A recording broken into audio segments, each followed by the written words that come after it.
जय हिंद दोस्तों, मैं Suman Patel lead mathematics YouTube channel पर आपका स्वागत करता हूं। आज जो है दरोगा मेंस स्पेशल क्लास जो होगा ये सेट नंबर छठा होगा।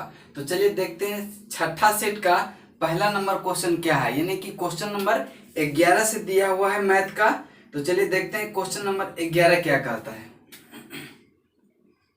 क्वेश्चन नंबर 11 देखेंगे, कहता है कि ए बी सी मिलकर एक व्यापार आरंभ करते हैं।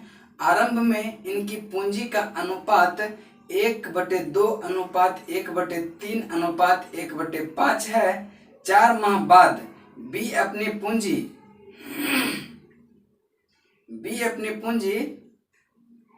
आधी पूंजी निकाल लेता है। वर्ष के अंत में 4150 रुपये के कुल लाभ में बी का भाग क्या होगा। बी का भाग क्या होगा, देखिए ए है, बी है और कौन है, सी है, तीनों है। तीनों का पूंजी का अनुपात दिया हुआ है कितना, 1/2 अनुपात 1/3 अनुपात 1/5। अनुपातिक राशि में अगर सेम संख्या से सब में हम गुना कर देंगे तो क्या अनुपात में कोई चेंज होगा, क्या नहीं होगा। तो ऐसा हम चेंज करेंगे कि ये जो भिन्न के फॉर्म में है वो नॉर्मल संख्या के फॉर्म में आ जाएगा। तो देखेंगे कि 2, 3, 5 का एलसीएम क्या होता है। तो 2, 3, 5 का एलसीएम जो है आपका कि देखेंगे 30 आता है। तो 30 से अगर सब में गुना कर देंगे तो रेशियो में कोई चेंज होगा, क्या रेशियो में कोई चेंज नहीं होगा। तो क्या करेंगे, ये 15 यानी कि 15 अनुपात कितना हो गया 10 और अनुपात 6, यानी कि ये 10 बार में कटा, ये 6 बार में कटा कि नहीं। तो यानी अब पूंजी का अनुपात जो है इसका आरंभ में 15 अनुपात 10 अनुपात 6 हो जाता है। कहता है कि बी जो है 4 माह तक ये पूंजी जो है 10 लगाया था, वो 4 माह तक यही रखा। 4 माह के बाद क्या किया हुआ, आधा पूंजी निकाल लिया। तब जब 4 माह तक आधा 10 लगाया था, 4 माह के बाद आधा निकाल लिया तो बचा 1 साल में कितना, 8 माह बचा। तो 8 माह क्या वो 5 रुपया लगाया हुआ कि नहीं, प्लस कर देंगे इसको। तो बी का टोटल पूंजी ये हो जाएगा। और ये दोनों क्या है, पूरा पूरा 1 साल लगाया है, तो सब में 12 से गुना कर देंगे, कोई दिक्कत है नहीं। आप देखेंगे कि आप 4 4 4 सब में कॉमन आ रहा है। तो क्या 4 हम कॉमन ले लेंगे, 4 से काट देंगे तो 4 तिहाई 12, 4 से खत्म, 4 दूनी 8 और 4 तिहाई 12, कोई दिक्कत नहीं। तो देखेंगे आप 5 तिहाई 15 तिहाई कितना 45 अनुपात कितना 5 दूनी 10 और 10 प्लस कितना हो गया 20 अनुपात 6 तिहाई कितना 18। ये अनुपात इसका पूंजी का रेशियो का। अब देखेंगे कि लाभ कहता है कि टोटल लाभ क्या है, इसका लाभ जो है टोटल 4150 है। तो यही ना टोटल 4150 के इक्वल है। तो 45 प्लस 20 प्लस 18 कितना हो गया, 45 प्लस 20 प्लस 18 कितना होता है। तो देखेंगे आप कि टोटल कितना हो गया आपका 8 5 13 के 3 और ये कितना हो गया आपका 2 2 4 6 6 4 कितना 2 2 2 2 4 4 कितना 8 83 हो गया। 83 यूनिट बराबर कितना दिया हुआ आपका 4150 दिया हुआ है, 4150 दिया हुआ है। ठीक है, तो आप देखेंगे आप इसको देखिए जोड़ ठीक है ना, 8 और 5 13 के 3 4 2 6 1 7 1 8, ठीक है ठीक है।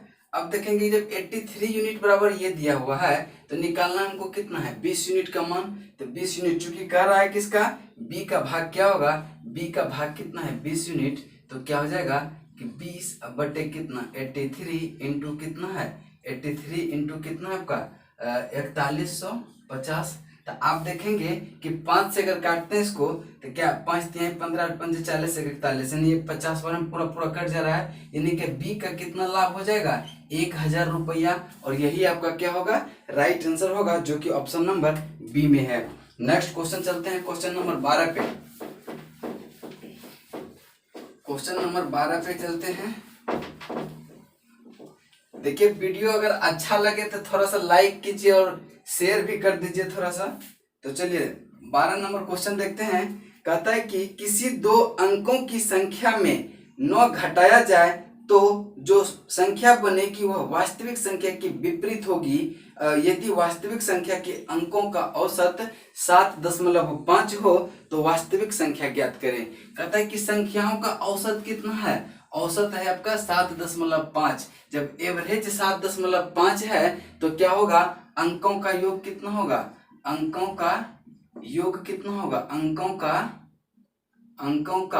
योग कितना होगा आपका, अंकों का योग होगा कि दो अंक की संख्या है तो 2 से गुना होगा तो 7.5 यानी 7.5 इंटू 2 यानी कि 15। सबसे पहले देखेंगे आप कि ऑप्शन में किसका किसका योग, किस संख्या का योग 15 है। तो आप ऑप्शन नंबर 1 देखेंगे क्या लिखा है कि 54, 5 4 9, एक ऑप्शन तो ऐसे कैंसिल हो गया।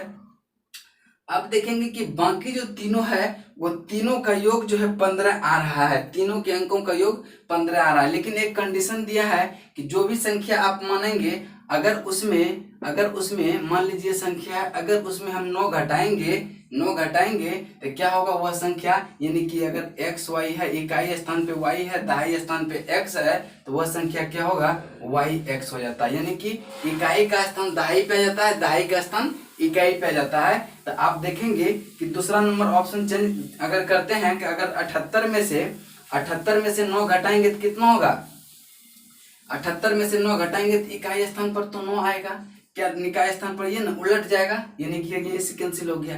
एक के स्थान से हम क्या करेंगे, हटा देंगे इसको। दूसरा है 96 में से अगर 9 घटाएंगे तो 10 चौ 16 में से 9 जाए 9 7 16 यानी कि इकाई स्थान पे 7 आता, लेकिन आना चाहिए क्या मेरा 9, उलट के ना आता, लेकिन ये भी नहीं आ रहा, ये भी कैंसिल हो गया। अब चौथा ऑप्शन है आपका 87 में अगर 9 घटाएंगे तो देखेंगे आप कि 78 आता है। तो अब देखेंगे कि यह संख्या 8 7 था, अब यहाँ घटाएंगे 9 तो आ गया 7 8 यानी कि दहाई इकाई वाला स्थान दहाई पे चल गया, दहाई वाला स्थान इकाई पे चल गया। और यही मेरा पूछ रहा था, इसका राइट आंसर कौन सा हो जाएगा 87 संख्या। तो मूल संख्या क्या हो जाएगा, मूल संख्या हो गया 87 में अगर हम 9 घटा देते हैं तो क्या हो जाता है, वह संख्या बदल जाता है यानी इकाई वाला दहाई पे आ जाता है, दहाई वाला जो है इकाई पे चल जाता है। चलिए नेक्स्ट क्वेश्चन देखते हैं, क्वेश्चन नंबर 13 पे। क्वेश्चन नंबर 13 को ध्यान से देखेंगे क्या कहता है। क्वेश्चन नंबर 13 को ध्यान से देखेंगे, कहते हैं कि ABC अकेले किसी कार्य को क्रमशः 20 दिन 30 दिन तथा 60 दिन में पूरा करता है। तो A अकेले कार्य करता है किंतु प्रत्येक तीसरे दिन B और C की सहायता से कार्य करता है, तो पूरा काम समाप्त करने में कुल कितने समय लगेंगे। देखेंगे कहता है कि A जो है कार्य को कितने दिन में समाप्त करता है 20 दिन में, B जो है कार्य को 30 दिन में समाप्त करते हैं और C जो है ये जो है करता है कितने दिन में 60 दिन में। तो तीनों का एलसीएम कितना होगा मेरा 60 होगा कि नहीं, 20 30 60 का एलसीएम 60 होगा और टोटल वर्क मेरा यही एलसीएम होता था।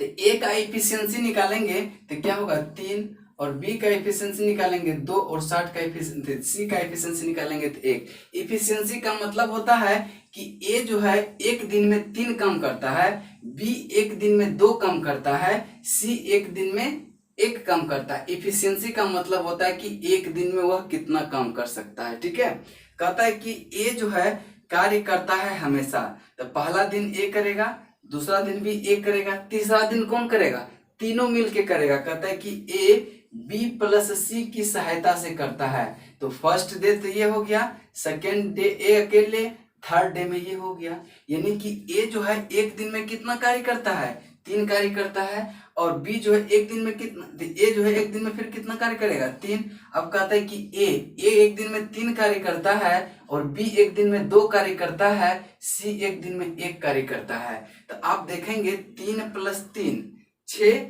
6 ये हो गया 12 यानी कि 3 दिन में 12 काम पूरा हुआ, 12 काम पूरा हुआ। काम हमको कितना पुराना है 60, तो 60 पुराने के लिए हम 5 से गुना करेंगे तो ये क्या हो जाएगा 12 × 5 = 60 और इधर भी हम 5 से गुना करना पड़ेगा, यानी कि 15 दिन में वह क्या करेगा पूरा काम 60 काम पूरा कर देगा। इसका राइट आंसर होगा आपका कौन सा 15 दिन, यही आंसर होगा नेक्स्ट क्वेश्चन चलते हैं क्वेश्चन नंबर 14 पे। क्वेश्चन नंबर 14, क्वेश्चन नंबर 14 को ध्यान से देखेंगे, ये भी बहुत इंपॉर्टेंट क्वेश्चन है। आशा करते हैं कि आप लोग को अच्छे से समझ में आ रहा होगा।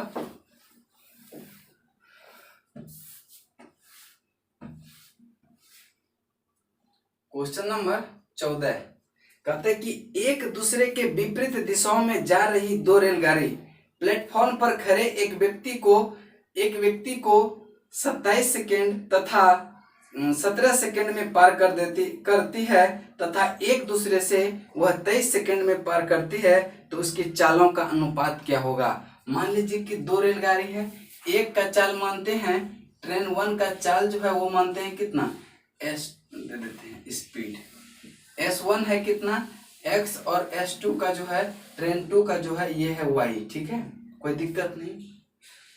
तो दूरी निकालने के लिए बोलेगा, देखिए कह रहा है कि किसी खंभा को पार करने में, ये ना है खड़े व्यक्ति के खंभा के उसको पार करने में कितना समय लगेगा, तो वो कितना दूरी तय करेगा, तो यानी कि जितना रेलगाड़ी की लंबाई रहेगी उतना ही दूरी ना वो पार करेगा। तो हम रेलगाड़ी की लंबाई इससे निकल जाएगा मेरा, चूंकि तो T1 का लंबाई कितना, ट्रेन 1 का लंबाई कितना होगा कि चाल गुना समय होता है, दूरी बराबर क्या होता है, दूरी बराबर क्या होता है चाल गुना समय, चाल गुना समय। इसको भी ध्यान में रखेंगे आप कि दूरी बराबर चाल गुना समय रहता है। तो ट्रेन 1 का लंबाई कितना हो जाएगा कि चाल कितना है आपका x है और समय कितना लगता है 27 सेकंड लगता है कि 27 सेकंड लगता है, कोई दिक्कत नहीं।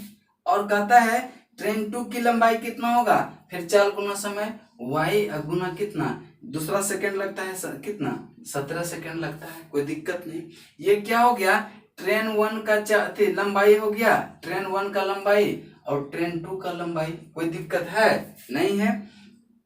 अब कहता है तो उसको एक दूसरे को पार करने में, जब एक दूसरे को पार करेगी यानी कि इसका ये दूरी भी तय करेगा और इसका भी करेगा, यानी कि दोनों का क्या होगा लंबाई जुट जाएगा। तो टोटल लंबाई कितना हो गया मेरा, यानी कि 27x प्लस 17y, ये टोटल लंबाई हो गया।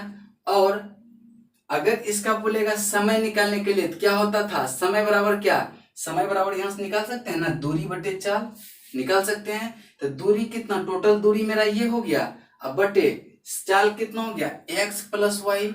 जब दोनों अपोजिट डायरेक्शन में जाए तो चाल क्या होता है जुट जाता है, और अगर सेम डायरेक्शन में जाए तो दोनों का चाल घट जाता है। तो यहाँ क्या होता है अपोजिट में जा रहा है तो दोनों का चाल क्या होगा जुट जाएगा। और यही बराबर कितना दिया हुआ है 23 सेकंड दिया हुआ है, 23 सेकंड दिया हुआ है। अब इसको आप सॉल्व करेंगे तो 27x प्लस कितना 17y बराबर, देखिए यहाँ से x प्लस y इधर जाएगा तो गुना में होगा कि नहीं, तो 23 गुना x 23x प्लस 23y, इसको लिख सकते हैं, कोई दिक्कत नहीं होना चाहिए। इसको इधर लाइए, जब 27x माइनस 23x करेंगे इधर लाके तो कितना होगा 23 4 27 इक्वल टू, इसको इधर ले जाएंगे 17 26 27 6y, कोई दिक्कत है। x बटे y बराबर कितना 6 बटे 4 यानी कि 3 बटे 2। तो चाल का अनुपात यही ना हो गया 3:2, 3:2, चूंकि x और y क्या माने थे चाल माने थे, और यही आपका क्या होगा उत्तर होगा, जो कि ऑप्शन नंबर सी में है। नेक्स्ट क्वेश्चन चलते हैं, क्वेश्चन नंबर 15 रीजनिंग का है, वो आप लोग देख लेंगे। 16 पे चलते हैं, क्वेश्चन नंबर 16।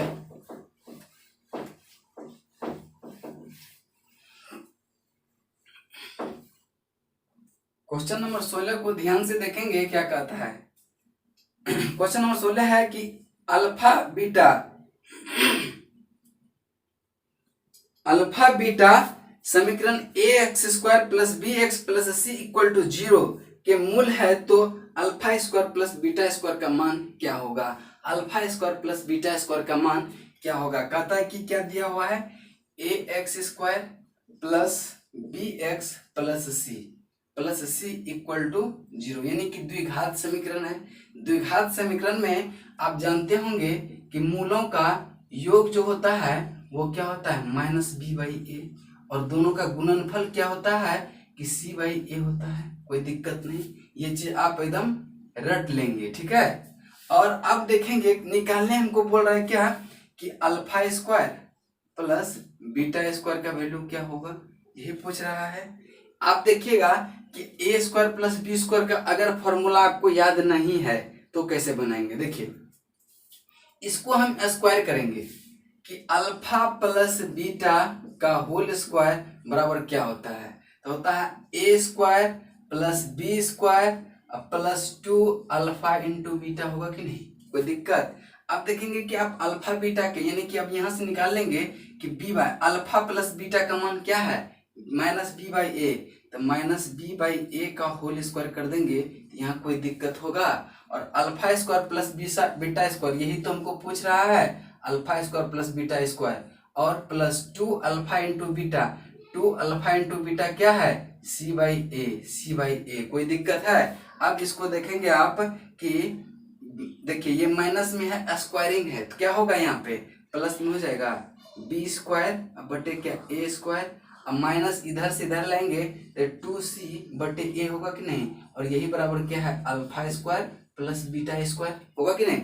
अब देखेंगे आप कि इसको अगर हम एलसीएम लेते हैं इसका तो क्या हो जाएगा ए स्क्वायर एलसीएम होगा तो यहाँ क्या होगा बी स्क्वायर माइनस ए से कैंसिल ए बच जाएगा 2ac बराबर क्या alpha square plus beta square.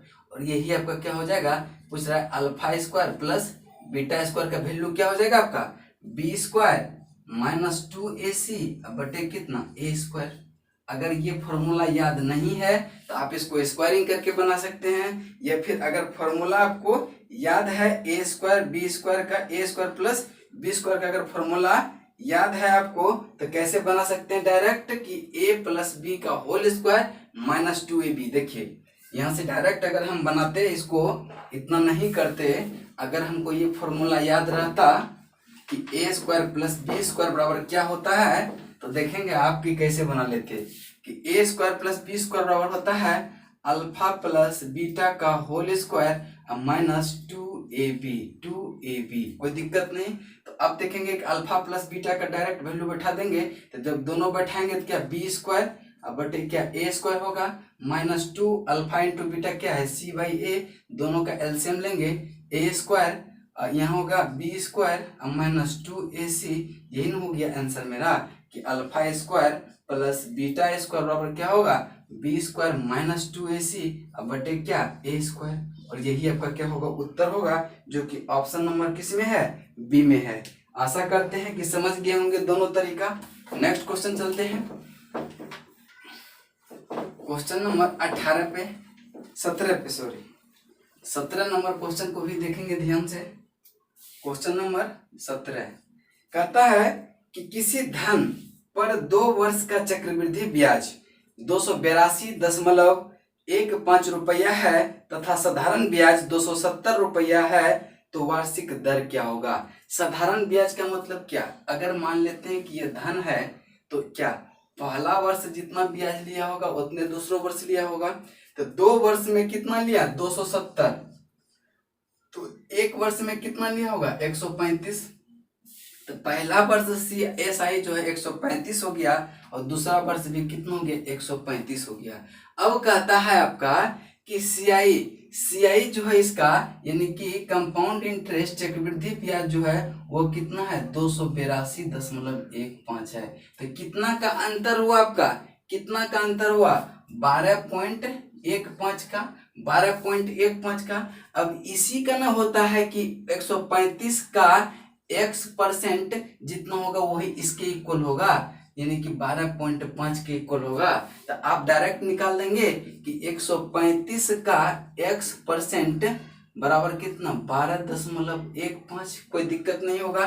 तो x क्या है मेरा दर है, यही दर से तो लिया है ब्याज, तो x बराबर कितना होगा 12.15 बटे 135 गुना कितना 100। आप देखिए यहाँ 2 पॉइंट है तो यहाँ पे बटे 2 कर देंगे तो ये तो 100 से 100 कैंसिल हो जाएगा। अब इसको 9 से काट देंगे तो पूरा पूरा क्या होगा कट जाएगा, तो क्या होगा x यानी कि r बराबर मेरा कितना निकला 9%। और यही आपका क्या होगा उत्तर होगा जो कि ऑप्शन नंबर बी में है। नेक्स्ट क्वेश्चन चलते हैं क्वेश्चन नंबर 18 पे। क्वेश्चन नंबर 18 पे चलते हैं। क्वेश्चन नंबर 18 क्वेश्चन नंबर 18 देखेंगे क्या कहता है। कहता है कि यदि ए का 30% इक्वल टू बी का 0.25 इक्वल टू सी का 1/5 हो तो ए बी सी का मान, ए बी सी का अनुपात क्या होगा। कहता है कि ए का 30% का मतलब क्या होता है। 30% का मतलब होता है कि 30/100 यानी कि 3/10। कोई दिक्कत नहीं है, अगर इसको हम 3/10 लेंगे तो कोई दिक्कत नहीं होना चाहिए।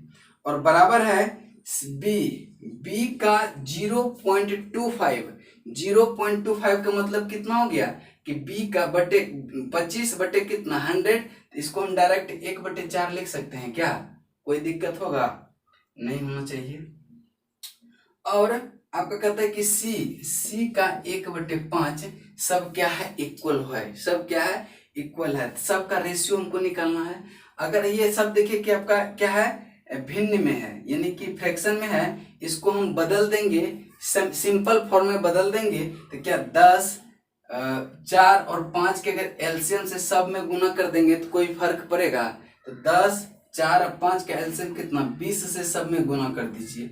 20 से सब में गुना कर देंगे तो 5 चौका 20, 5 चौका 20 और 10 दूनी 20 तो कितना हो गया 6a इक्वल टू कितना हो गया 5b इक्वल टू कितना हो गया 4c। ये हो गया आपका। अब देखेंगे आप कहता है कि ए बी सी का अनुपात क्या होगा। यहां से अगर ए अनुपात बी निकालते हैं हम तो कितना होगा 5:6 होगा कि नहीं। यहां से बी और सी का अनुपात निकालते हैं तो 4:5 होगा कि नहीं। तो अब 3 को जब दिया रहता है तो यहाँ पे लिखते हैं ना b/c ए बी सी का निकालने के लिए। तो यहाँ से क्या करेंगे 4:5 से क्या करेंगे गुना कर देंगे और 3 का जब रहता है तो ऐसे मारते हैं कि नहीं। ये 5 चौके कितना 20 अनुपात 6 चौके 24 अनुपात 6 पंचे 30, 2 से काट देंगे। क्योंकि अनुपात जब भी लिखते हैं वो सिंपलेस्ट फॉर्म लिखते हैं तो क्या होगा 10:12:15 जो कि आपका A/B/C बराबर होगा 10:12:15 जो कि राइट आंसर होगा आपका कौन सा बी नंबर। नेक्स्ट क्वेश्चन चलते हैं। क्वेश्चन नंबर 19 को ध्यान से देखेंगे। क्वेश्चन नंबर 19 को आप ध्यान से देखेंगे क्या कहता है। क्वेश्चन नंबर 19 को ध्यान से देखेंगे क्या कहता है।